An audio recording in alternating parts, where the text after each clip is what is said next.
धर्म, भक्ति और आस्था की राह पर साथ चलने के लिए वेद मंत्रा चैनल को चुनें और अपडेट्स पाने के लिए बेल आइकॉन दबाना ना भूलें।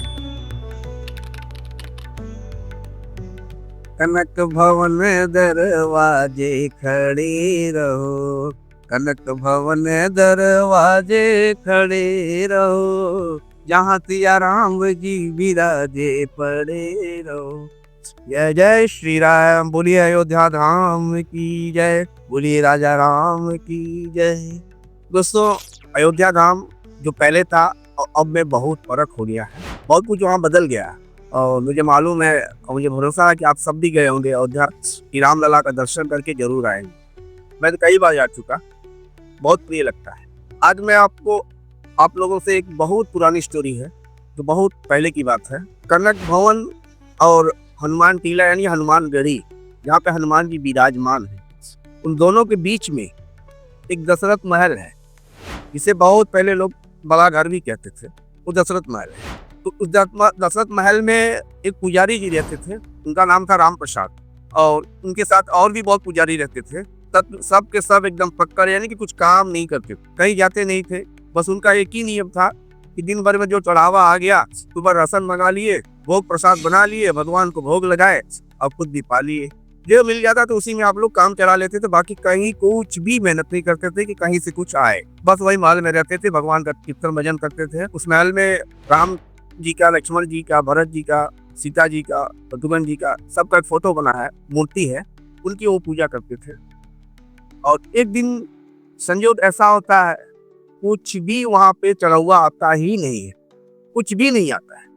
उनके जो चेला लोग थे बोले कि गुरुजी आज तो कुछ आया नहीं है, आज भोजन भी नहीं बन पाएगा, और भोजन बड़ी बात, भगवान को भोग भी नहीं लग पाएगा, कैसे होगा। राम प्रसाद जी थोड़ा चिंता में पड़ जाते हैं। कहते ठीक है, चले जाओ बनिया के पास। वहां पे पलटू राम बनिया था, हमेशा उसी की दुकान से राशन आता था।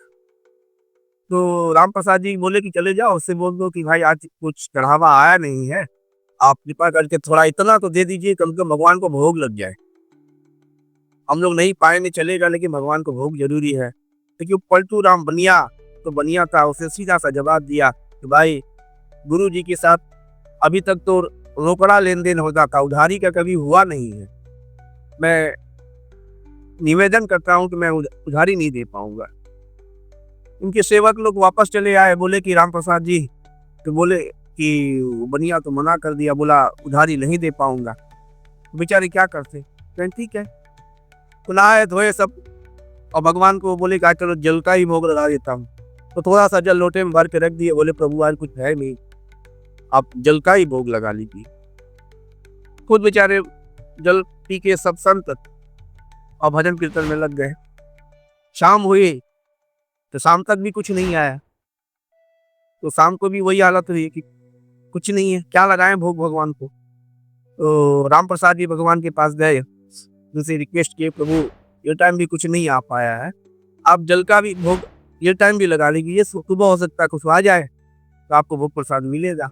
तो थोड़ा सा जल शाम को भी भगवान के सामने रख दिए और खुद भी जल पी के, और भगवान को उनका नियम था कि शाम को सोने से पहले वो 1 घंटा भगवान को भजन सुनाते थे। भजन सुनाए और सुना करके गए, सो गए।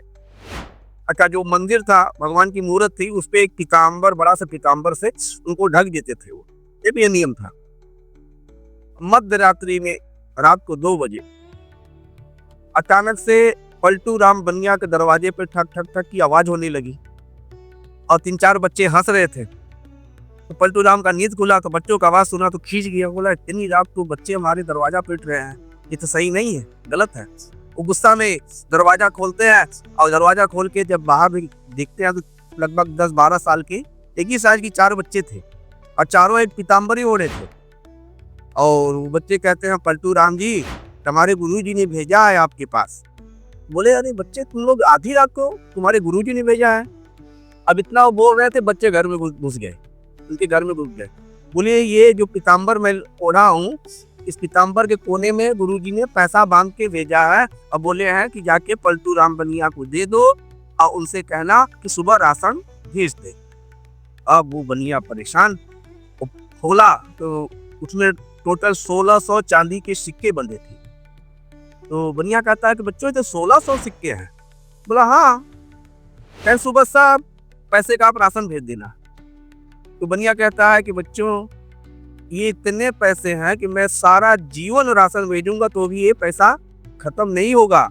तो बच्चे कहते ठीक है गुरुजी, बोले हैं तो आप थोड़ा थोड़ा करके भेजना, लेकिन डेली भेजना, कभी मना मत करना, आप भेजते रहना। अब पलटू राम चिंता में पैसा रख लेता है और बच्चे तुरंत बाहर निकलते हैं और वहां पे अंतर ध्यान हो जाते हैं, गायब हो जाते हैं। अब रात में पलटू राम परेशान थी, गुरुजी नाराज हो गए और सुबह वो फटाफट उठता है, नहा धो करके एक ट्रैक्टर बुलाता है, ट्रैक्टर में सारा राशन पानी जो भी था उसके दुकान में भरा था वो सब भर के और सुबह लेके मंदिर दशरथ महल में पहुंच जाता है। और राम प्रसाद जी के पास पहुंचता है, तुरंत चरण पकड़ के उनका रोने लगता है कि गुरुजी मुझे क्षमा करिए, आप आधी रात को बच्चों को भेजे पैसा लेकर, मैं मानता हूँ मेरी गलती है, मैंने उधार नहीं दिया, अब ऐसी गलती नहीं करूंगा गुरुजी, अब डेली राशन आएगा। तो राम प्रसाद जी कहते हैं कि मैंने पैसा भेजा? किससे भेजा, कौन गया था? कह रहे 4 छोटे छोटे बच्चे थे, बहुत सुंदर थे, एक रिक्वेस्ट है एक बार उनका दर्शन फिर से करा दीजिए ना। कौन थे वो बच्चे? बहुत प्यारे थे। जब इतना कहता है तो गुरुजी बोलते हैं कि मैंने बच्चों को भेजा था। तब तक उनका सेवक आ जाता है, कहता है कि गुरुजी जो हम लोग पीताम्बरी उड़ाते भगवान को उड़ाते थे वो पीताम्बरी गायब है। तो पलटू राम तुरंत तो पीताम्बरी अपने हाथ से देता है, बोलता है कि ये लीजिए, यही पीताम्बरी लेके आपके बच्चे गए थे। जब पीताम्बरी को राम प्रसाद जी देखते हैं, फूट फूट को रोने लगते हैं, दौड़ के भगवान के पास जाते हैं, हे भगवान आप आधी रात को कष्ट सहे हम लोगों के लिए, अब आधी रात को गए पलटू बनिया के पास। अरे जीवन भर से हम लोग आपकी सेवा पूजा कर रहे हैं, हमें दर्शन नहीं मिल पाया और पलटू राम बनिया को आप स्वयं दर्शन देने आधी रात को चले गए। ये प्रभु आपने इतना तकलीफ क्यों सहा? अब इतना जब वो पलटू राम बनिया को मालूम पड़ता है तो छोटे छोटे बालक साक्षात तीनों भुवन के मालिक श्री रामचंद्र जी थे, भरत लक्ष्मण शत्रुघ्न थे। तो बेचारा परेशान हो जाता है, रोने लगता है और उसी समय वहीं पे वो प्रतिज्ञा कर लेता है कि आज के बाद मैं अब ये सब गुंडा नहीं करूंगा, बनियागिरी नहीं करूंगा। उसे बैराग आ जाता है और रोने गिड़ाने लगता है और लास्ट में वही पलटू राम बनिया पलटू दास के नाम से एक बड़ा महंत हो जाता है, वहां पे भगवान की सेवा में लग जाता है। और जब रात्रि में राम प्रसाद जी भगवान के सामने भजन सुनाते समय रोने लगते हैं, कहते हैं प्रभु मेरी क्या गलती है, मैंने ऐसा क्या अपराध कर दिया कि आपको आधी रात को जाना पड़ा, हम भूखे थे भूखे रह जाते। इतना कहते कहते राम प्रसाद जी मूर्छा आ जाती है। जब मूर्छा आ जाती है तो दूसरे के देखने में तो मूर्छा थी, लेकिन मूर्छा की अवस्था में भगवान श्री राम लक्ष्मण भरत शत्रुघ्न चारों भाई पत्नी सहित रामदास जी को राम प्रसाद जी को दर्शन देते हैं और माता जानकी अपने हाथों से उनके माथे पे टीका लगाती है। तब से वहाँ पे प्रचलन है कि वहाँ पे आज भी उस आश्रम में लाल टीका लगाया जाता है, आज भी वहाँ पे लगता है, लोग लाल टीका लगाते हैं। तो दोस्तों आप लोग भी अगर कभी मौका मिले तो एक बार अयोध्या जरूर जाइए। जो गए हैं तो ठीक है, जो नहीं गए हैं वो अवश्य एक बार जाइए और दशरथ महल में जरूर प्रवेश करिएगा। वहाँ जाइए तो वहाँ पे देखिएगा भगवान श्री रामचंद्र जी का वहाँ पे मूर्ति, अच्छी अच्छी मूर्तियाँ हैं और बजरंगबली का मूर्ति है। दोस्तों अयोध्या धाम आपको जाना चाहिए और सरयू में स्नान करना चाहिए और कनक भवन तो आप जरूर जाइएगा। कहते हैं कि एक भजन है बजरंगबली। दोस्तों वीडियो को अगर आप लोगों को पसंद आए, स्टोरी अच्छी लगी हो तो चैनल को सब्सक्राइब कर दीजिए, लाइक कर दीजिए और कमेंट जरूर करिएगा कि क्या सही है क्या गलत है, मुझे भी मालूम पड़े। जय जय श्री राम, जय बजरंगबली।